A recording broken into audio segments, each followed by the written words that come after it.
नाज़रीन अस्सलाम वालेकुम। अब तक डॉक्टर दानिश के साथ हाजिर कुछ इम्पॉर्टेंट न्यूज़ थी, कुछ डेवलपमेंट। आजकल तो आखिरी मौके पे नई डेवलपमेंट आ जाती है। दो डेवलपमेंट है,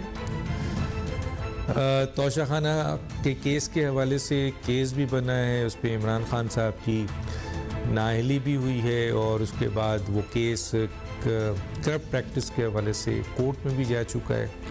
एकदम एक नई ऑडियो आती है और वो जनाब मोहतरमा बुशरा बीबी साहिबा की आवाज़ और जुल्फ़ी बुखारी की है, और वो जो आवाज़ है वो ज़ाहिर है आप सब ने सुनी होगी। दूसरा एक बहुत ही अहम डेवलपमेंट हो गई है और वो डेली मेल जो 2019 को इमरान खान साहब का दौर था, शहजाद अकबर साहब ने इस केस के ऊपर बहुत काम किया था और फिर इमरान खान और शहजाद अकबर साहब का ये कहना था कि जी आप अगर गलत नहीं हैं तो डेफर्मेशन का केस करें। चुनांचे वो केस हुआ था, गए थे शहबाज शरीफ साहब, लेकिन अदालत में ये केस काफ़ी, इवन के डेली मेल ने 9 दफ़ा आपके अदालत से टाइम मांगा और ख़ुद शहबाज शरीफ भी अदालत से टाइम मांग रहे थे जब जवाबात जमा करना था। लेकिन आज ख़बर है कि डेली मेल ने अपनी इस खबर पे शर्मिंदगी का एहसास किया है और उन्होंने कहा है कि ये ख़बर गलत है, माफ़ी मांग ली है। इस पर भी बात करेंगे।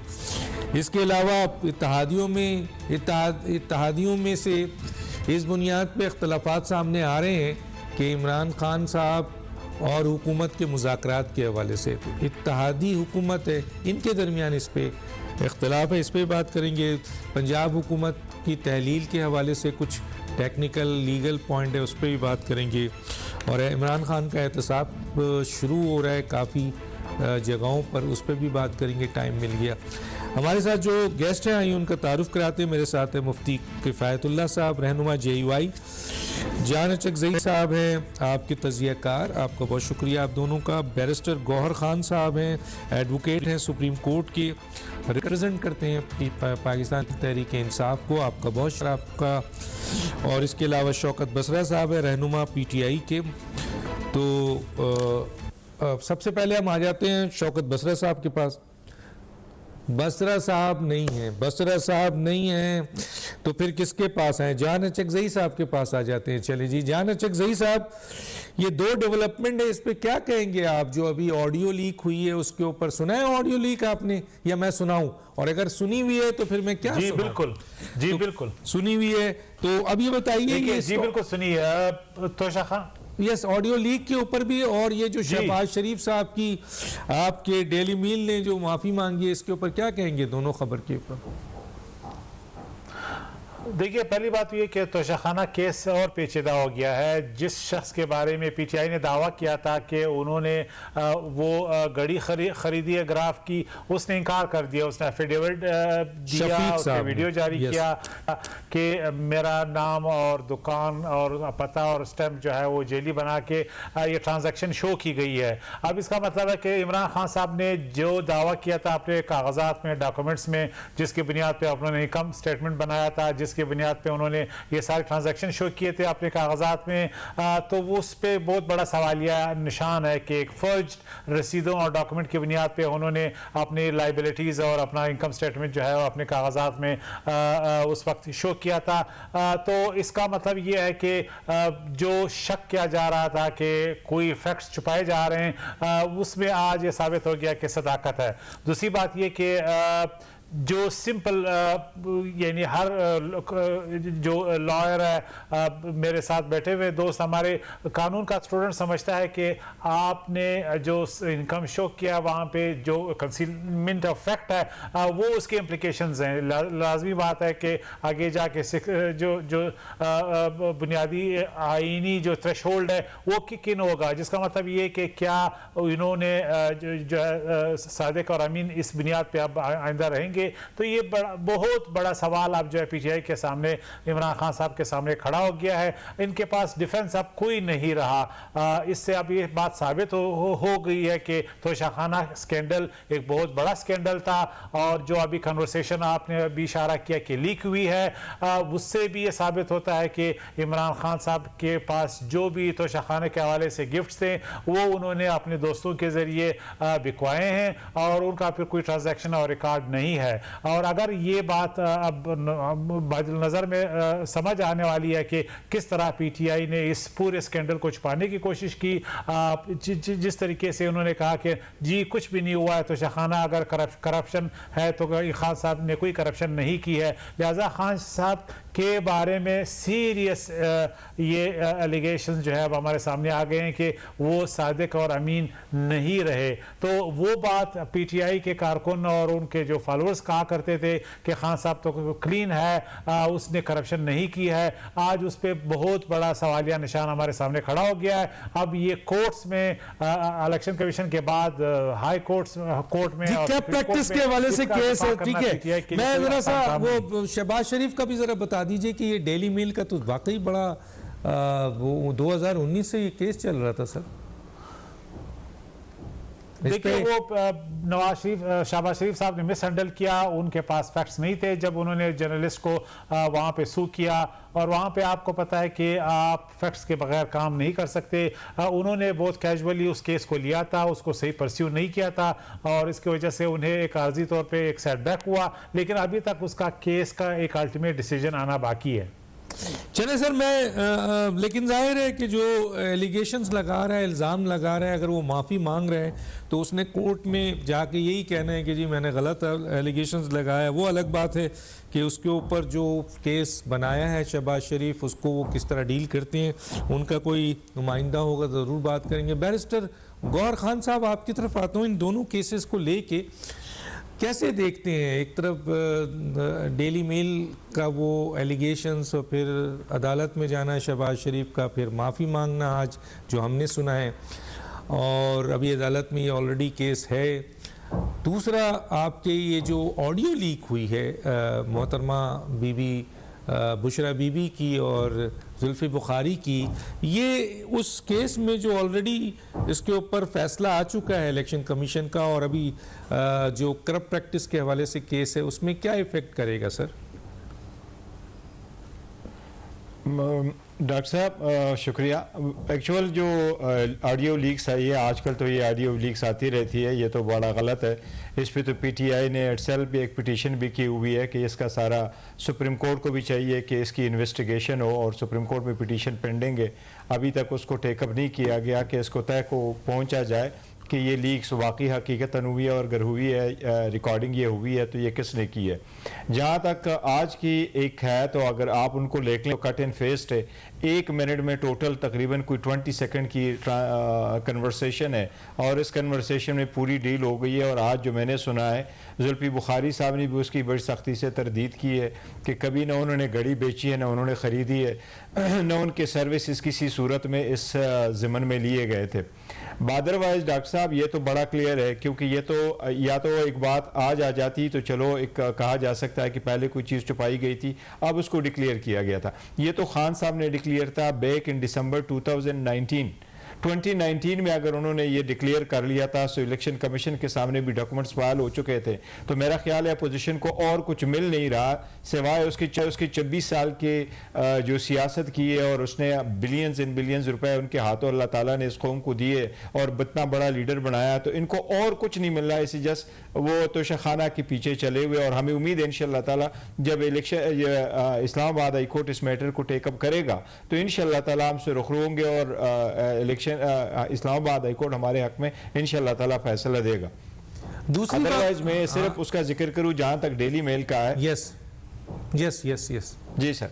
डेली मेल पे मैं सिर्फ ये अर्ज करूं कि सर देखे लंदन में ये होता ही रहता है ऑन एंड आप अपोलोजाइज भी करते हैं, केसेस सेटल भी होते हैं, विड्रॉ भी होते हैं, और ये डिफेमेशन वाले केसेस में वहाँ इंग्लैंड में एक प्रोसेस है कि इन द मीन वाल भी आप अपोलोजाइज करके उसको ख़त्म भी कर सकते हैं। लेकिन एक हकीकत तो ज़रूर है, जहाँ तक शहबाज शरीफ साहब का ताल्लुक है तो वो बेशक वो उनको ख़त्म करे। शहबाज शरीफ साहब पे जो इल्ज़ाम लगे थे वो तो हकीकतन है, अगर वो ना होते तो शहबाज शरीफ साहब और हमजा ये उस वक्त जिस वक्त हुकूमत नहीं थी और इस वक्त FIA से थ्रू उन्होंने अपना सेटल करवा लिया और 265K की एप्लीकेशन दे करके ख़त्म करवाया, तो ये चार्जेस को फेस करते और ये चार्जेस को फेस करते और अदालत एविडेंस रिकॉर्ड करने के बाद उनको इक्वेट करती कि वाकई आपके खिलाफ एलिगेशंस जो है वो बेबुनियाद थे और आपके खिलाफ कोई एविडेंस नहीं है। लेकिन गौहर साहब अदालत ने अभी अदालत से करप्शन का जहां तक हमारी इत्तला है दोनों पार्टियां अदालत से इस वक्त टाइम मांग रही थी। 9 दफ़ा मुझे जो मैंने पढ़ा उसमें 9 दफ़ा डेली मेल ने अदालत को फेस नहीं किया और फिर शहबाज शरीफ साहब ने भी जवाब जमा करने में टाइम मांगा था जो अदालत ने नहीं दिया। गोया अदालत ने अभी इस केस को फारिग नहीं किया है, लेकिन डेली मेल जिसने एलिगेशंस लगाया था, जाहिर है रेपुटेबल एक बड़ा फर्म है, UK का अखबार है, तो उसने अगर माफ़ी मांगी है तो इसकी कोई अहमियत है आपकी नज़र में या नहीं है? डिफेमेशन में इसका एक असर पड़ता है। वो पूरे दुनिया में डिफेमेशन लॉ में ऐसा ही है कि अगर वो अपोलोजाइज करता है और वो रेंडर करता है तो वो उसका एक कंसिडर हो जाता है कि जी वो मैटर सेटलमेंट की तरफ जा सकता है। लेकिन ये जो पहले हुआ था इसमें एक दरख्वास्त खुद को अदालत में शहबाज शरीफ साहब ने खुद दे दी थी और शहबाज शरीफ साहब का यही कहना था कि केस आगे फर्दर प्रोसीड ना करे क्योंकि इनके केसेस यहाँ पेंडिंग थे। अब जबकि इसने अपने आप को यहाँ से इक्वेट करवा लिया और यह एप्लीकेशन दी, लेकिन वो उधर जाकर के फिर उन्होंने ऑर्डर कर लिया कि जी इसकी प्रोसीडिंग्स फर्दर होनी चाहिए। और वो इक्विटल किस बात पे हुई डॉक्टर साहब कि मैं आपको बताऊं, जो भी अक्यूज्ड पाकिस्तानी लॉ के मुताबिक अंडर सेक्शन 265K और CRPC जो हमारा ज़ाबिता फौजदारी है उसमें अगर कोई इक्विट हो जाए उसको इक्विटल ऐसा नहीं कहा जा सकता कि उस पर दोबारा ट्रायल नहीं की जा सकती, क्योंकि ये वो इक्विटल होती है जो बगैर। ठीक है, मैं इस पे मैं कोशिश करूंगा कि मैं पॉइंट ऑफ व्यू दूं, अपनी आर्गुमेंट्स ना करूं एज ए एंकर। जाहिर है बहुत सारी चीजें एज ए तालिब इल्म मेरे पास भी है। जी जनाब मुफ्ती किफायत साहब क्या कहते हैं? वो ऑडियो तोशा खाना और आपका ये जो शहबाज शरीफ साहब का फैसला है, इन पे भी मैं बात कर रहा हूं, क्या कहेंगे सर? बिस्मिल्लाहिर्रहमानिर्रहीम। डॉक्टर साहब हम तो स्टेक होल्डर नहीं है ना, हम पार्टनर हैं। सर आप सामने देखेंगे अपने आपकी तस्वीर में, हम उधर देख रहे हैं, आप सामने देखेंगे हमारी। नहीं वो है थोड़ी से वो आवाज का इशू है। अच्छा अच्छा अच्छा अच्छा बोले। तो हम इतना ही बोझ उठाएंगे जितना वो पार्टनर उठा सकता है ना। तो जाहिर है कि शहबाज शरीफ साहब का फैसला है तो हमें वहाँ तक उसके साथ जाना होगा कि जहाँ हम समझते हैं कि इसके अंदर कोई बहुत बड़ी गलती नहीं है। और इसके साथ साथ जो और मसाइल हैं, फ़िलहाल तो अल्हम्दुलिल्लाह मुज़ाकरात की बात चल रही है, हुकूमत तो चलती रहेगी ना, और उम्मीद है कि इंशाअल्लाह इसके अंदर मज़ीद कोई बेहतरी आएगी। थोड़ा ये आवाज़ का इशू है तो मैं आपकी सारी बात समझा नहीं हूँ। नहीं मैंने सवाल दो पूछा था। एक तो शहबाज शरीफ का जो डेली मेल में आया है कि डेली मेल ने उनकी जो सैलाब ज़दगान के हवाले से ये इल्ज़ाम था उन पर, और ख़ास तौर पे 2019 में शहजाद अकबर ने इसको नैब के ज़रिए बड़ा परसू किया था। आज डेली मेल ने उस पर माफ़ी मांग ली है कि हमने आप पे गलत इल्ज़ाम लगाया था। और अभी वो माफ़ी जो मांग ली तो क्या अखलाकी फतह तो हो गई है ना। ठीक, इसका माना ये है कि वो जो माफ़ी नहीं मांगी थी तो उस वक़्त कितना उठाया गया लोगों ने कि उन्होंने चोरी की और इस माल में चोरी हुई, ये नाजायज़ था, ये चोरी के लिए आए हैं। तो अब पता चल गया कि हकीकत क्या है। और जब वो वहाँ की ऐसी जमहूरियत है कि वो गलती करते हैं तो माफ़ी मांग लेते, तो माफ़ी मांगने से मियाँ शहबाज शरीफ साहब को एक अखलाकी फ़तह हासिल हुई है जो बहुत ज़्यादा खुश आइंद है। अच्छा, दूसरा सवाल मेरा ये था कि आपको पता है तोशा खाना के हवाले से इलेक्शन कमीशन का फैसला आया था जिसमें इमरान खान साहब को उन्होंने नाअहल किया था एक उनकी सीट के ऊपर, और दूसरा ये कि करप्ट प्रैक्टिस, और ये जो इस सिलसिले में उनके केस को आगे भी बढ़ाया गया है। अभी जो एक ऑडियो आई है आपके उनकी मिसेस की घड़ी बेचने के हवाले से, जुल्फी बुखारी के हवाले से, वो आपने सुनी है सर? ऑडियो सुनिए, वीडियो भी, ऑडियो सॉरी, ऑडियो जो आई है जी, ऑडियो सुनी है, लेकिन हमारे जजेस ये कहते हैं कि ये ऑडियोज और वीडियोस ये गवाह नहीं बन सकते। तो हम मान लेते हैं ये गवाह तो नहीं है, लेकिन गवाही के अंदर एक बहुत बड़ी माविनत तो देती है ना, यानी आपको फैसला करने में आसानी हो जाती है, आपका एक माइंड सेट बना होता है और ऑडियो आ जाती है उसके हक के अंदर, तो आपको फैसला करने में जल्दी होती है। तो इसका माना यह है कि जब मोहतरमा बोल रही है तो दाल में कुछ काला काला तो ज़रूर है। अच्छा, बहुत शुक्रिया आपका। मैं क्योंकि इस वक्त हमारे साथ एक और गेस्ट शौकत बसरा साहब कांटेक्ट में नहीं है, राब्ते में नहीं है, वरना उनका पॉइंट ऑफ व्यू भी बहुत ज़रूरी है। मैं एक छोटे से ब्रेक में जाता हूँ, ब्रेक के बाद वापस आता हूँ।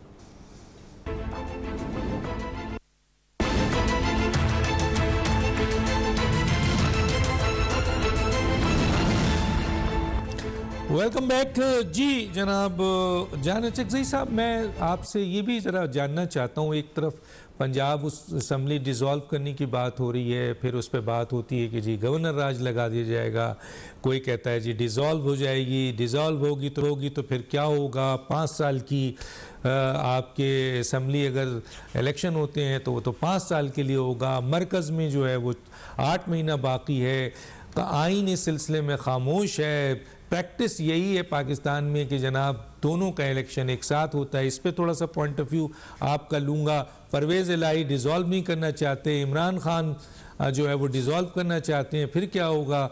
और दूसरा एक बहुत इम्पॉर्टेंट है, हुकूमत और इमरान के दरमियान मुज़ाकरात के लिए कोशिश तो हो रही है, लेकिन सुना है कि इत्तेहादी हुकूमत में इसमें इख्तिलाफ है, और वो ये है कि जी इमरान खान से मुज़ाकरात ना किए जाएं।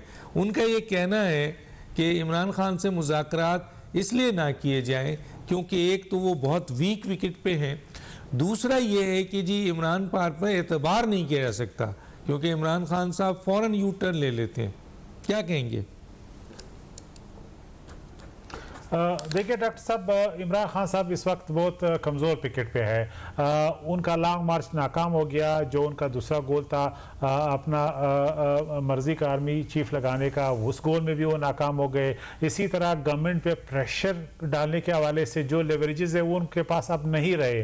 असम्बली का जो कार्ड तोड़ने का जो कार्ड का उन्होंने जो थ्रेट दिया है वो भी फिजिबल नहीं है, क्योंकि सबसे अहम सूबा पंजाब, वहाँ के जिस तरह आपने इशारा किया परवेज़ इलाही साहब CM जो हैं वो नहीं चाहते कि गवर्नमेंट उनकी ख़त्म हो, और वो चाहते हैं कि जो फंड्स हैं वो तकसीम हो, कॉन्स्टिट्यूंसी में काम हो और लोगों को वो कुछ दे सके। लिहाजा उनने खुद कहा है कि आप कम अज़ कम मार्च तक रोकें। इसका मतलब ये कि खुद काफ लीग और PTI के दरमियान इस हवाले से कोई इत्तेफाक़ी राय नहीं है। तो खान साहब ने जो थ्रेट दिया था इसका मतलब है कि उन्होंने अपनी इत्तेहादियों को भी एतमाद में नहीं लिया था। इसके अलावा गवर्नमेंट एक बहुत ही मजबूत पोजीशन में आ चुकी है। गवर्नमेंट के बहुत सी इत्तेहादियों का ख्याल है कि इमरान खान साहब के पास अब कोई फेस सेविंग नहीं है, का रास्ता नहीं है, और हुकूमत को भी कोई फेस सेविंग नहीं देना चाहिए। जबकि PMLN का मानना ये कि इन्हें कोई ऐसा फेस सेविंग दें जिसके ज़रिए वो वापस असम्बलियों में आए और फिर चलता रहे मुज़ाकरात के नाम पे ये टाइम निकाले और उनको इंगेज करें। लेकिन फिर इत्तेहादियों में भी मौलाना साहब बिलखसूस वो उनका एक हार्ड लाइन मौक़िफ़ है कि इनको कोई अब फेस सेविंग नहीं देना चाहिए। इस वक्त उनके पास कोई कार्ड नहीं है और उनके जो भी तमाम जो ताकत है वो तकरीबन एग्जॉस्ट कर चुके हैं हुकूमत के ख़िलाफ़, और हुकूमत को अपना जो टाइम है वो पूरा करना चाहिए। इसी तरह PMLN के बहुत से अंदर भी एक दो दड़ों का यही ख्याल है कि कोई भी कंप्रोमाइज़ अब इमरान खान साहब के साथ नहीं करना चाहिए। जब अब स्टेबिलिटी की तरफ जा रहे हैं, जब जो माजी में करीब में जो रेशा दवानियाँ की गई है उसका सिलसिला अब ख़त्म हो गया है, तो वहाँ पे भी हमें एक कशमकश, एक इख्तिलाफ राय नज़र आता है। लेकिन बहरहाल ये एक फैक्ट है कि इमरान खान साहब इंतहाई वीक विकेट पे है, उनको हुकूमत को को प्रेशर में लाने के लिए कोई ऐसे उनके पास अब कार्ड नहीं रहे जिसकी वजह से उनके कैंप में एक कंफ्यूजन है। ठीक है, मैं ज़रा सा पहले गौहर साहब के पास आने से पहले मैं ज़रा JUIF के पास चला जाता हूँ। मुफ्ती किफ़ायतुल्लाह साहब, ये जो हम सुन रहे हैं कि इमरान खान साहब के और आपके हुकूमत के दरमियान मुज़ाकरात होने हैं, जबकि इमरान खान साहब का स्टैंड ये है कि मुज़ाकरात के लिए वो शायद राज़ी हुए हैं लेकिन कंडीशनल मुज़ाकरात के लिए।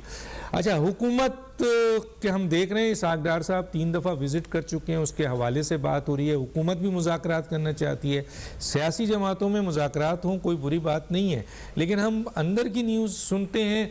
एक तरफ ये है कि जी इत्तेहादियों का एक हिस्सा इमरान खान के साथ किसी भी किस्म का इस वक्त मुज़ाकरात करने के लिए तैयार नहीं है। JUIF की क्या पॉलिसी है सर? आप भी इत्तेहाद का हिस्सा हैं। डॉक्टर साहब, हमारी पॉलिसी तो ये है कि हम इमरान खान साहब के साथ नहीं बैठेंगे।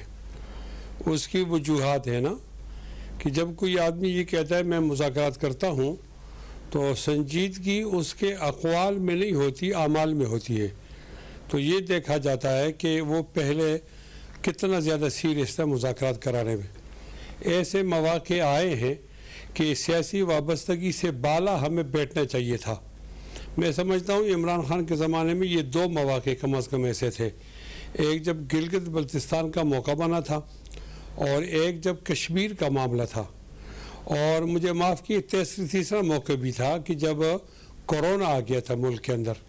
तो आपने नहीं देखा कि वहाँ कुर्सियाँ सबकी लगी हुई थी, आर्मी चीफ बैठा हुआ था, तमाम सियासी जमातें बैठी हुई थी और इमरान खान जो है वो उसकी कुर्सी पर कोई नहीं बैठा हुआ था, वो खाली थी। तो इससे आप अंदाज़ा लगाएं। अब 2 किस्म के हालात आपके सामने आते हैं, एक हुकूमत वाले हालात, उसको आप इंजॉय करते हैं, और एक अपोजिशन वाले हालात जिसमें सख्ती भी आती है। अब ये क्या बात है कि आप हुकूमत में हो और लोग सख्तियों में हों तो आप तो मुज़ाकरात से दूर भागें, और जब आप पे सख्ती आने का इम्कान हो तो उससे बचने के लिए आप मुज़ाकरात करें। या ये कि इस मुल्क का जो अहम मसला है वो मीसाकी जमहूरियत है, और इस मुल्क का असल मसला वो मीसाकी मईशत है। जब कहा गया कि मईशत के लिए आप बैठो या ये कि जमहूरियत को लिए बैठो, तो उस वक़्त तो उन्होंने मीसाकी जमहूरियत से भी इनकार किया और मीसाकी मईशत से भी इनकार किया, और ये कहा कि कुछ ताकतवर लोग अगर हमारे साथ हैं तो हम इन लोगों से बातें नहीं करते। अब जो वो तमाम सारे गोल हार गए हैं, उनके मर्जी का आर्मी चीफ नहीं आया और उनकी हुकूमत चली गई। अब चूंकि वो बुनियादी तौर पर एक ऐसा आदमी है कि उसको हुक्मरान बनाएं तो मसले हल हो जाएंगे, वरना नहीं। तो वो उसकी जो आना है नाक की, वो मुल्क से आगे है, तो वो अपनी आना के लिए चीज़ों का इनकार करते रहे। अब थोड़ा अरसा रह गया है, उसकी फेज़ 7 के लिए मुज़ाकरात नहीं होनी चाहिए। हमारे इत्तेहादी क्या कहते हैं ये तो वो खुद बताएंगे। हमारी पार्टी का मौक़िफ़ ये है कि हम इमरान खान के साथ बैठने के लिए तैयार नहीं। लेकिन ये बहुत ही इम्पोर्टेंट बात है, आप इस इत्तेहादी हुकूमत के मेजर पिलर हैं, मौलाना फजल रहमान साहब, आसिफ अली जरदारी साहब और आपके जनाब नवाज शरीफ कह लें या शहबाज शरीफ कह लें। तो उस सूरत हाल में अगर आप मुज़ाकरात के लिए तैयार नहीं हैं तो फिर ये जो आपके जनाब इसहाक डार साहब हैं और उनके दूसरे मिनिस्टर्स जो हैं वो किस बुनियाद पर मुज़ाकरात, क्योंकि हमने सुना है कि ये इस किस्म के फ़ैसले जो हैं वो इत्तेहादी हुकूमत मशावरत से करती है, तो आप अगर मुशावरत में शामिल नहीं हैं तो फिर ये कैसा इत्तेहाद है सर? मेरी तोरा ये है कि कोई आदमी अपनी ज़ाती शोहरत चाहता होगा और वो ये समझे होगा कि मैं बहुत अच्छा आदमी हूँ और मैं आपको साथ चलाना चाहता हूँ, लेकिन फ़लाँ नहीं मानते। एक मौका ऐसा भी आता है, लेकिन हम इत्तेहाद का सिर्फ हिस्सा नहीं है बल्कि हम PDM के सरबराह हैं, और हमारी ये कुर्बानी है कि मुश्किल हालात में हमने PDM को जोड़ा है, बड़ी कुर्बानियाँ दी हैं। तो उसको आप देख सकते हैं। तो ये एक कार्नर को छोड़कर तो आप मुज़ाकरात नहीं कर सकते। अगर आपने इस हुकूमत को at the time of and तक पहुंचाना है, तो एक कोने में तो हम भी बैठे हुए हैं। ये सब मिलकर बात करेंगे तो मुज़ाकरात हो सकेंगे। हमारा यही मौक़िफ़ है और बाद में पता चलता है कि हमारा मौक़िफ़ ठीक होता है। हमने शुरू के अंदर ऐसे कई मौक़िफ़ अपनाए हैं। तो आज अगर हमारी ये राय है तो हमारे इत्तेहादियों को इस सिलसिले के अंदर अकेले मुज़ाकरात नहीं करने चाहिए। मुझे उम्मीद है ऐसा होगा भी नहीं। कुछ बात नहीं, मुज़ाकरात तो शुरू हो गए सर, माज़रत के साथ मुज़ाकरात के लिए तो बातचीत शुरू हो गई है। लेकिन मेरा जो सवाल है कि कल अगर फर्ज कीजिए हुकूमत इसहाक डार हों, एहसन इकबाल साहब हों, कोई और हो, वो इमरान खान के नुमाइंदे से या इमरान खान से मुज़ाकरात कर लेते हैं और उसके बाद कोई फैसले की तरफ जाते हैं और आपसे मुशावरत नहीं लेते हैं, तो उस इत्तेहादी हुकूमत की बुनियाद पर आप हुकूमत के उस फैसले से, उस मुज़ाकरात में जो हुए हैं उसको एक्सेप्ट करेंगे सर? नहीं, हम अपना फैसला फिर खुद करेंगे ना। अगर हमें मुज़ाकरात में एतमाद में नहीं लिया गया तो फिर तो हम आज़ाद हो जाएंगे एक तरीके से। तो हमारी पार्टी बैठकर इसकी शूरा फैसला करेगी, लेकिन कम अज़ कम हम ज़हनी तौर पर इसके लिए तैयार नहीं है कि मुज़ाकरात किए जाएँ। हम अपने इत्तेहादी को आखिर वक्त तक ये समझाते रहेंगे। ठीक है सर, ज़हनी तौर पर हो, अमली हो जाए, ज़हनी का कहाँ सर। मैं आ जाता हूँ गौहर साहब की तरफ। अभी तक शौकत बसरा साहब हमारे साथ नहीं है। बस गौहर साहब, दो चीज़ें ज़रूर मैं आपसे जानना चाहूँगा। आप बैरिस्टर हैं, मैं तो तालिब इल्म हूँ। वो ये है कि सर ये असम्बली डिज़ोल्व करने की बात हो रही है। इमरान खान साहब असम्बली डिज़ोल्व करने की बात करते हैं। आज भी मैंने खबर पढ़ा जिसमें वाइस चेयरमैन जो हैं वो कहते हैं कि जी असम्बली हर सूरत में डिज़ोल्व होगी। दूसरी तरफ परवेज़ इलाही और मोनस इलाही की जो स्टेटमेंट आती है, ऑफ द रिकॉर्ड भी कुछ चीज़ें हैं जिसमें वो शायद इसको आगे ले जाना चाहते हैं, डिज़ोल्व के लिए तैयार नहीं है। लेकिन सर एक तो ये इस पर मैं पूछना चाहूँगा कि अगर दोनों सूबों की असम्बली डिज़ोल्व हो जाए तो उसके बाद वहाँ क्या कानूनी होगा? इधर वो गवर्नर राज लगाने की भी बात कर रहे हैं, या क्या इलेक्शन होगा? अगर इलेक्शन होगा तो 5 साल के लिए होगा, तो क्या आइन और कानून इसकी चीज़ की इजाज़त देता है, या फिर कोई गवर्नर राज लगा के इसको एक्सटेंड किया जाएगा? आप क्या कहते हैं सर इस पर? डॉक्टर साहब, अभी गवर्नर राज का तो कोई कंसेप्ट रहा नहीं है, क्योंकि असम्बली अगर डिज़ोल्व हो जाती है तो आइन उसके लिए प्रोवाइड करता है। पहले आइन में यह था कि 2 किस्म के मुकाम अवकात में आप असम्बली को डिज़ोल्व कर सकते थे। एक वो जो अभी भी मौजूद हैं कि वो चीफ मिनिस्टर गवर्नर को एडवाइस कर लें कि असम्बली डिज़ोल्व करे। अगर वो डिज़ोल्व नहीं करता तो विदिन 48 आवर्स जो है असम्बली डिज़ोल्व हो जाएगी। सेकंड, पहले ये हुआ करता था कि अगर सदर चाहता था या गवर्नर था तो अपने डिस्क्रिशन में असम्बली को डिज़ोल्व कर सकता था और उसके कुछ वजूहात आइन में दिए गए थे। जब 8वीं तरमीम ख़त्म हुए, 17वीं तरमीम आ गई, तो मुशर्रफ साहब के दौर में उसमें ये ऐड किया गया था कि अगर असम्बली डिज़ोल्व हो जाए और सदर या गवर्नर अपना इख्तियार इस्तेमाल करे तो उस सूरत में रेफरेंस सुप्रीम कोर्ट जाएगा और सुप्रीम कोर्ट का फैसला होगा विद इन 30 डेज़ की असम्बली बहाल करे या ना करे। अब 18वीं तरमीम के बाद ये सारी बातें ख़त्म हो चुकी। अभी इंटायर जो डिस्क्रिशन है वो वज़ीर आला के पास है और प्राइम मिनिस्टर के पास है। वज़ीर आला अगर सुबह का एडवाइस करता है चीफ मिनिस्टर को तो असम्बली विद इन 48 आवर्स ख़त्म हो जाएगी, अगर वो सूनर देन दैट गवर्नर खुद डिज़ोल्व नहीं करता। इसके पास ये होगा कि जब असम्बली डिज़ोल्व हो जाती है तो ऑब्वियसली केयर टेकर सेटअप रहेगा। अब मौजूदा दौर में ये ज़रूर है, जिस तरह पहले भी असम्बली डिज़ोल्व हुई थी तो गवर्नर या सदर वो वज़ीर आज़म को या वज़ीर आला को कह सकता है कि आप कंटिन्यू करें unless and until care taker government setup हो जाए। लेकिन ऑब्वियसली दोनों सूबों में गवर्नर इनके हैं, अगर वो नहीं करते उन वज़ीर आला साहिबान को कि आप कंटिन्यू करें तो केयर टेकर सेटअप होगा। आइन में इसकी गुंजाइश नहीं है कि गवर्नर रूल लग जाए, किसी सूरत है इसकी गुंजाइश नहीं है। गवर्नर रूल सिर्फ 2 सूरतों में लग जाता है, या ये कि जी वो रिजोल्यूशन पास हो जाए असम्बली की तरफ से, उस अपनी मुताल्लिका असम्बली रिजोल्यूशन पास करे कि लॉ एंड ऑर्डर सिचुएशन के बेस पे किया जाए, या यहाँ से सदा तो उसके अपने वजूहात है। मेरा नहीं ख्याल कि सर एक बहुत अहम सवाल है, मैं आपसे ये पूछना चाहूँगा, एक बहुत अच्छी बात की आपने। एक बहुत अहम सवाल है कि अभी जो वज़ीर आला हैं वो दोनों वज़ीर आला कहते हैं कि जी इस सूबे में अमन व अमान भी है, आइन के मुताबिक भी चल रहा है, यहाँ पे आपकी डेवलपमेंट काम भी हो रहा है, सूबा तरक्की कर रहा है, और एकदम असम्बली डिज़ोल्व की समरी भेज दी जाती है और फ़र्ज़ कीजिए, और डेफिनेटली डिज़ोल्व आपने कहा 24 घंटे में अगर वो ना भी करें, और कोई केस लेके सुप्रीम कोर्ट चला जाता है, तो सुप्रीम कोर्ट में ये डिज़ोल्व की क्या जस्टिफिकेशन दे सकते हैं? डॉक्टर साहब, जो मेरा ख्याल है अभी आइन की जो इस वक्त जो प्रोविजन है, तो मेरा ख्याल है सुप्रीम कोर्ट इसमें इंटरवीन नहीं करेगी।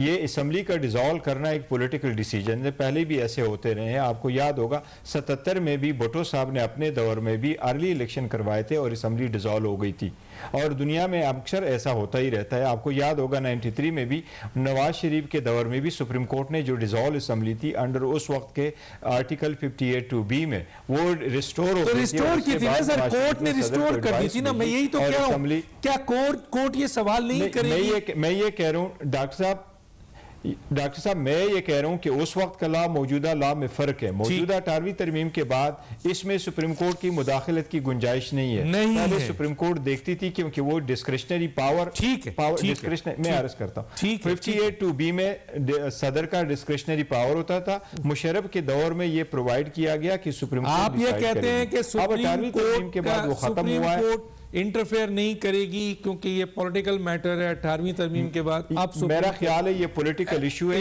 नहीं करेगी। आप ये कह रहे हैं, मैं आगे चल के आपसे एक और यूके में भी पार्लियामेंट ऐसे होता है, ऐसे ही होता है। और मुझे माजरत के साथ यहाँ पर तो सर बहुत सारी चीजें ऐसी हैं जो जुरिडिक्शन से भी बाहर आ जाती हैं। अब जैसे कहा जा रहा है कि जनाब ये जो हुकूमत है सूबाई हुकूमत है, मैं पॉइंट ऑफ व्यू दे रहा हूँ, इससे आप एग्री करें ना करें कि यार ये डिफेक्टो चीफ मिनिस्टर है, ये डिज्यूरो नहीं है, तो गवर्नर इसकी डिसॉल्व के जो है समरी को एक्सेप्ट ना करे। बहुत सारे कानूनी पॉइंट है, मैं इस पर नहीं जाना चाहता। बहरहाल मैं भी आपसे बात करूंगा। एक बड़े अहम तरीन हमारे गेस्ट जो हम बहुत देर से तलाश कर रहे थे वो हमें मिल गए हैं, शौकत बसरा साहब, उनसे भी थोड़ा सा पॉइंट ऑफ व्यू ले लेते हैं। उसके बाद फिर मैं आप मौका मिला तो आपसे एक और अहम लीगल पॉइंट लूंगा और समझने की कोशिश करूंगा। शौकत बसरा साहब, अस्सलाम वालेकुम। डॉक्टर साहब, पहले तो आपसे और आपके व्यूअर्स से बहुत माजरत, तो मेरा स्काइप का इश्यू हो गया है कि मैं नहीं लाइव आ सका, तो मैं आपसे और आपके देखने वालों से बहुत नहीं, उसका तो हम आपको पेनल्टी देंगे बाद में। फिलहाल तो आप ये सवाल का जवाब दें। दो सवाल आपके सामने रख रहा हूं। एक तो सर ये तोशा खाना क्या है सर? अब ऑडियो आ गई है, मैडम की आवाज और जुल्फी बुखारी की आवाज आ गई है। एक ये बहुत बड़ा अभी हलचल मचा हुआ है। दूसरा, शहबाज शरीफ जिस पर आप लोगों ने 2019 में बड़ी मेहनत की, बड़ा पैसा लगाया, शहजाद अकबर ने इस पर बड़ी प्रेस कॉन्फ्रेंस की डेली मेल वाले केस में, और आज डेली मेल ने माफी मांग ली है कि शहबाज शरीफ तो बहुत अच्छे आदमी है, बहुत शरीफ आदमी है। क्या कहेंगे सर? अच्छा डॉक्टर साहब, जहां तक तो घड़ी वाला मामला है, तो मेरे ख्याल में इस सिवाय घड़ी के कुछ मिल नहीं रहा, और घड़ी वाला इशू तो एक एस्टैब्लिश फैक्ट है कि उसको कानून के ताबे जो आइन ने दिया हुआ है उसके ताबे खरीदा गया। खरीदने के बाद जब वो मेरी मलकियत है तो उसको मैंने बेच दिया। अब इसको हम खुद तस्लीम करते हैं। तो पहली बात तो ये है कि ये बार बार एक बात की ऑडियो रिलीज करना, इसका मतलब ये है कि यहाँ पर तो अरबों खरबों की करप्शन है। अगर एक आदमी ने तोहफा लिया, और आज की बात खास तौर पर ऑडियो में आप सुनेंगे कि खान साहब ने शौक से ले लिया, वो लेने के बाद जब उन्होंने नहीं पहना, उन्होंने उसको ये समझा, मैं जो अंडरस्टैंड करता हूँ। देखिए जहां तक बात है खान साहब की, आपको भी पता है डॉक्टर साहब कि वो उनकी एक मैराथन करते हैं शराब के लिए, तो लोग अरबों रुपया दे देते हैं। आप भी देखते हैं कि अगर वो शौकत खाना बनाने लगते हैं तो एक नहीं 3-3 शौकत खाना बना देते हैं, और वो सब के सब लोग फंड करते हैं। अगर किसी किस्म की करप्शन करनी हो तो उनमें की जाती। दूसरी बात, आप जब हुकूमत में होते हैं तो बहुत सारे किकबैक, बहुत सारे दूसरे काम होते हैं, कहीं से कमीशन ले रहे होते हैं, कहीं से कुछ कर, लेकिन इसका मतलब है कि 7 महीने में घड़ी के अलावा आपको कुछ नहीं मिल रहा। और वो तोशा खाना जिसमें से लोगों ने तो करोड़ों रुपए की गाड़ियां ली है, करोड़ों रुपए की, और हम चाहते हैं कि उसकी तमाम की तमाम लिस्ट आपके सामने आ जाए। पकड़ा क्यों नहीं? आपका भी तो दौर आया था एक बार आपका भी तो दौर आया था, 3 साल 7 महीना। आप पकड़ते इनको जिन्होंने तोशा खाना से गाड़ियां ली थी और उन्होंने गैर कानूनी काम किया, तो क्यों नहीं पकड़ा आपने? आपकी आवाज डॉक्टर साहब नहीं आ रही। नहीं शौकत साहब, मैं ये कह रहा था कि आपके दौर था 3 साल 7 महीने का, जिस तरह आपने एहतसाब किया पूरी दुनिया ने देखा है, तो इसमें भी पकड़ते हैं ना सर ये जिन्होंने गाड़ियां वगैरह ली थी? सर आपको जो केसेस चल रहे थे उनमें उनको कोई नहीं पकड़ सका, और खान साहब ने कहा कि अगर ये नैब मेरिट पे काम कर रहा होता, और वाकई ये बात दुरुस्त है, नैब ने तो जावेद इकबाल साहब का दौर जो है, जो कुछ हुआ सबके सामने है कि अगर आपने एक बाकायदा GIT बनाने के बाद कंप्लीट कर लिया, उसके बाद अदालतों में केस नहीं सुने गए, तो एक तो जानबूझ इनको डिले किया गया, और जो पकड़ने वाले थे शायद इनको नहीं पकड़ना चाहते थे, तो आज आप देख रहे हैं उसके बाद हर चीज रिवर्स हो गई। तो ये एक बड़ी लंबी कहानी है। मैं चाहता हूँ कि जब मैं आपके लाइव प्रोग्राम में बैठूं, पाकिस्तान का मसला ही डॉक्टर साहब ये है, ठीक है, कि जब तक शहबाज शरीफ वाला तो बताएं सर, तो अकाउंटेबिलिटी सही मायनों में नहीं होगी। अब देखिए ना, तौशा खाना पे तो अच्छा, सजा पहली हो बात, गई अगर इलेक्शन कमीशन accountability की। सही मानों में- आप इस पे आए ना, शहबाज शरीफ पे आपने इतनी मेहनत की, इतना काम किया, आपने आखिर वो केस बना और आपने कहा जाओ, शहबाज, अब वो माफी मांग रहे हैं सर। सुनिए, ये मामला था डेली डॉक्टर साहब डेली मेल और शहबाज शरीफ साहब के दरमियान, जी, उसका रिजल्ट डेली मेल ने फेस कर रहे हैं ना। हमने अगर कहाँ पे आज जो पाकिस्तान में केसेस है वो भी नैब ने बनाए थे, हमारा इससे क्या लेना देना था? हमने तो पॉइंट आउट किया कि ये चीजें हो रही हैं, और जो GITs बनी, उन GIT में से बाकायदा तमाम एजेंसी के लोग मौजूद थे, जो यहाँ पे पनामा केसेस थे या दूसरे केसेस थे। अगर ये डेली मेल ने कुछ किया तो ये डेली मेल जाने और ये जाने। इसका मतलब यह है कि डेली मेल ने जो इल्जाम लगाया शहबाज शरीफ पे और माफी मांग ली, तो आप समझते हैं कि डेली मेल ने बड़ा गलत काम किया था शहबाज शरीफ पे इल्जाम लगा के, ये तो आप मानेंगे ना सर?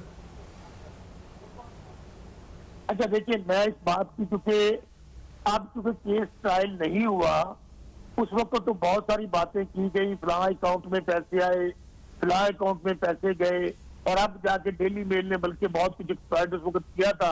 मैं तो पाकिस्तान के केसेस की बात करता हूँ डॉक्टर साहब, उस केस को ना उसकी तफसील में ज्यादा जानता हूँ, ना शायद आप भी ज्यादा जानते होंगे।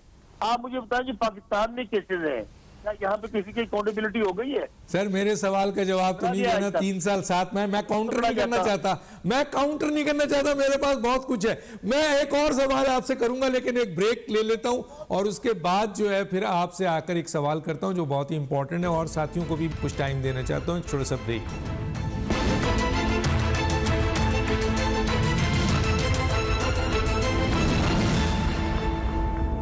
Welcome back. मेरे पास 8 मिनट 2 मिनट में सबको देना चाहता हूं, क्योंकि शौकत बसरा साहब देर से आए हैं, उन्हीं से स्टार्ट कर देता हूं। शौकत बसरा साहब, पंजाब की असम्बली आप डिसॉल्व करने जा रहे हैं, और अगर जा रहे हैं तो सर वहां तो वजीर आला कह रहा है कि मैं तो डिसॉल्व नहीं करूंगा, टाइम चाहिए, क्या कहेंगे? 2 मिनट है आपके पास।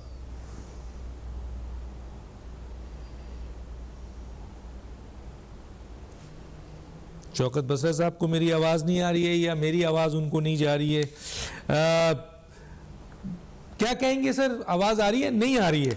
चलें, मैं आता हूं जनाब मुफ्ती साहब की तरफ। मुफ्ती किफायतुल्लाह साहब, कैसे देखते हैं? आपकी भी तो इंफॉर्मेशन होगी। मैंने सुना है कि आप वहां पर पंजाब में वजीर आला को कह रहे हैं कि एतमाद का वोट लीजिए, ये कोई फैसला हुआ है आपकी तरफ? 2 मिनट है सर।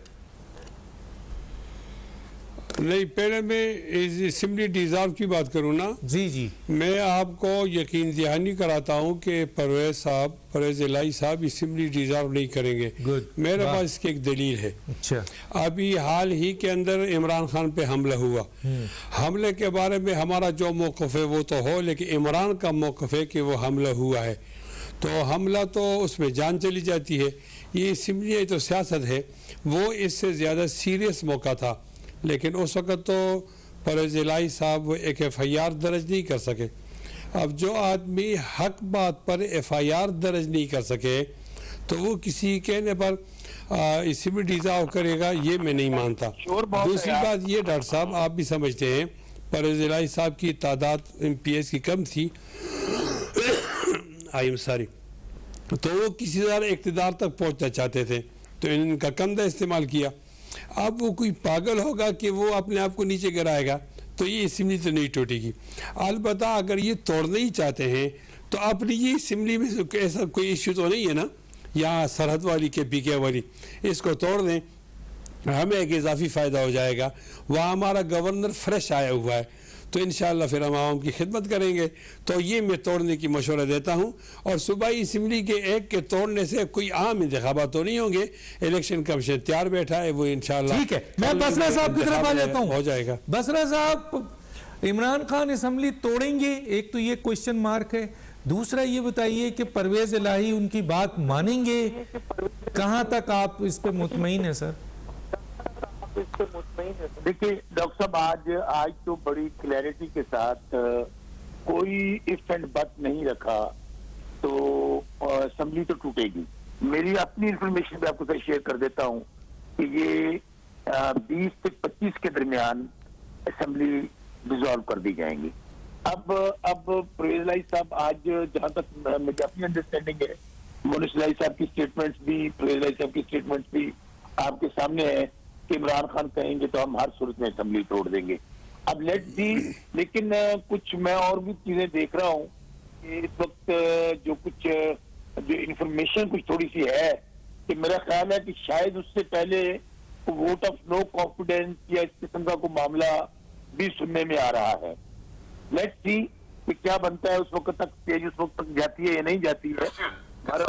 जो जहाँ तक वज़ीर आज़म खान साहब का तल्लुक, चले सर एक छोटा सा सवाल करके जरा लाइटर मूड में मैं बैरिस्टर गौहर और उनकी तरफ जाता हूँ क्योंकि टाइम नहीं है। सर मुझे ये बताइए, पूरी दुनिया में रिसर्च हो रहा है कि AK-47 की 4 गोलियां इमरान इस्माइल के कपड़ों में कैसे उलझ गई। सर मैं एक लाइनर आपको जवाब देने को कहूंगा, उसके बाद मैं ऊपर चला जाऊंगा। सर डॉक्टर साहब, सुप्रीम कोर्ट से तो हमने तो ये रिक्वेस्ट की हुई थी कि आप कमीशन बैठाए और सुप्रीम कोर्ट की कमीशन ही बैठ जाए ताकि सारी बातों की सारी चीज पता नहीं क्यों नहीं हो रही है कमीशन सर। लेकिन शौकत बसरा से ये सवाल था मुझे। सर मैं आपसे जो सवाल करना चाह रहा हूँ अपना गौर साहब, क्या ये बेहतर नहीं है कि मुज़ाकरात से ज्यादा अच्छा है कि पार्लियामेंट में PTI चली जाए, मरकजी पार्लियामेंट में पहले वहां जाकर अपने आप को मजबूत करे? बहुत बड़ी पार्टी है सर। सर 1.5 मिनट आपके पास है। डॉक्टर साहब बहुत देर हो गई, अभी वो वक्त रहा नहीं है कि असम्बली में वापस जाया जाए। ये पॉलिटिकल बयानिया है। मैं आपको सिर्फ ये कहूँ, आईन के अंदर, आईन के नीचे ये एक इदारा है, पॉलिटिकल इदारा है, और इसको रिजॉल्व करना पॉलिटिकल डिसीजन है। और ये राइट सिर्फ और सिर्फ उन लोगों का है जिनकी हुकूमत है। इसमें अपोजिशन की तो राय नहीं है, अपोजिशन का इख्तियार ही नहीं है, न वो इसको रोक सकते हैं। तो इंशाअल्लाह ताला असम्बली इसी महीने रिजॉल्व होगी। और ये बेहतर है कि इन हालात में अर्ली इलेक्शन के लिए जाया जाए, और हमेशा अर्ली इलेक्शन कराए जाते हैं पॉलिटिकल बेसिस पे। ठीक है, मैं आता हूं जनाब जान सही साहब के साथ।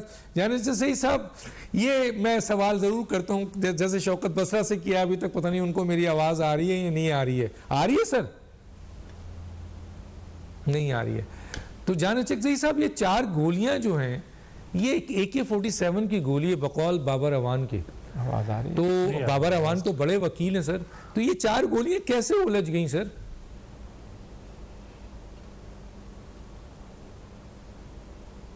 जान सही साहब, आपको भी नहीं आ रही आवाज क्या?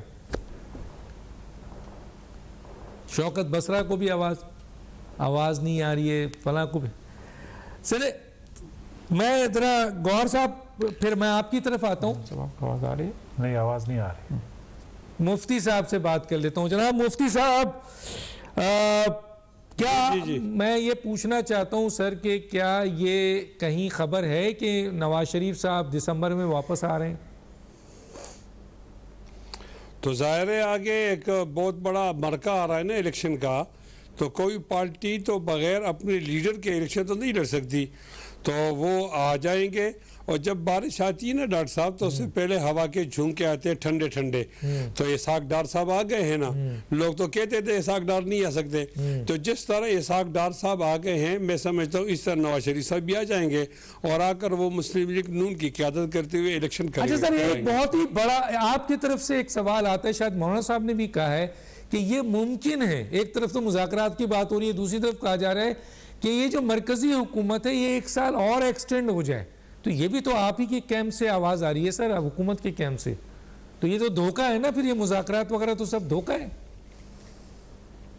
नहीं, अगर इस पर मुज़ाकरात किए जाएं कि 1 साल मज़ीद दे दिया जाए और ये पीटीआई वाले वापस आ जाएं, तो इसमें क्या कबाहत आपको नजर आती है? आप समझते हैं कि वो इलेक्शन चाह रहे हैं, अर्ली इलेक्शन चाह रहे हैं, इस पे मुज़ाकरात चाह रहे हैं, और आप कह रहे हैं इस पे मुज़ाकरात करें कि 1 साल और इलेक्शन जो है वो आगे बढ़ जाए, ये आप चाह रहे हैं सर? नहीं डॉक्टर साहब ऐसा नहीं होगा ना। देखो, जो कल हम कह रहे थे, हमें इमरान जो जवाब दे रहा था, आज उसी लहजे में उसको जवाब दे रहे हैं ना। अच्छा। यानी कोई ऐसी अनहोनी बात तो है नहीं। हमने कल कहा था इलेक्शन करो, तो वो कह रहे थे कि भाई नहीं करेंगे। अब हम कहते हैं कि भाई हम नहीं करेंगे। चले ठीक है, मैं एक सवाल पूछा था जाना चेक से, हमारी बन गई, टाइम बिल्कुल खत्म हो रहा है। जाना चेक से AK-47 की 4 गोलियां इमरान इस्माइल साहब के कपड़े से मिली हैं सर। ये इस पे रिसर्च हो रही है, मुझे तो समझ नहीं आ रहा है, आप कुछ बताएंगे क्या हुआ है सर?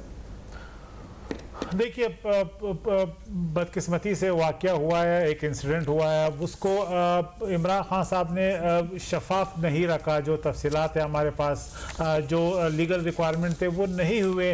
अब जो भी बातें पब्लिक डोमेन में वो कर रहे हैं, उससे उनका जो दावा है, जो बयानिया है, वो और ख़राब हो जाता है। इस तरह की बातें करना कि इमरान इस्माइल के कपड़ों से 4 गोलियां निकली हैं और लोगों को जो है इस हवाले से शक व शुबहात में मुब्तला करते हैं। ठीक है सर, बहुत शुक्रिया। वक्त